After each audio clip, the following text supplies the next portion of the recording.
Cada cop són més les famílies que necessiten ajuda per poder menjar i el banc dels aliments no és l'única sortida. Avui anirem fins a la parròquia de Sant Ramon per conèixer una altra via de suport als més desfavorits. Comença l'Infobarris. Cada dilluns les portes de l'església de Sant Ramon s'omplen de gent. Una mitjana de 70 famílies fan cua amb un objectiu. Somos 6. Ay, la situación es bien inverosímil. Yo creo que no solo la mía, es general. Bueno, por medio del asistente social, aquí nos dan alimentos. L'església és a Barcelona, però fa frontera amb l'Hospitalet. Per això, fins aquí ve gent de les dues ciutats a omplir el carro amb productes bàsics. Los macarrones, los cereales, aceite.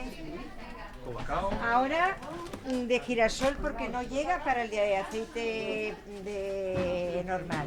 En els darrers mesos, aquesta parròquia ha notat un augment important de la demanda.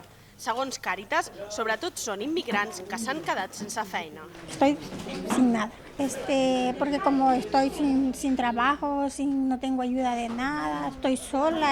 Per poder omplir totes aquestes prestatgeries de productes, l'església té el suport econòmic de l'Ajuntament de l'Hospitalet, Càritas i també dels veïns, que tot i la crisi han demostrat que encara hi ha lloc per a la solidaritat. La solidaridad es increíble, ha aumentado pero al 100%.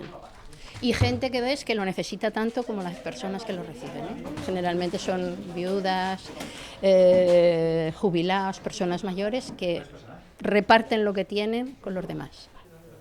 Les existències s'esgoten cada setmana, però Càritas i la parròquia continuen treballant per aconseguir que aquests carros marxin plens.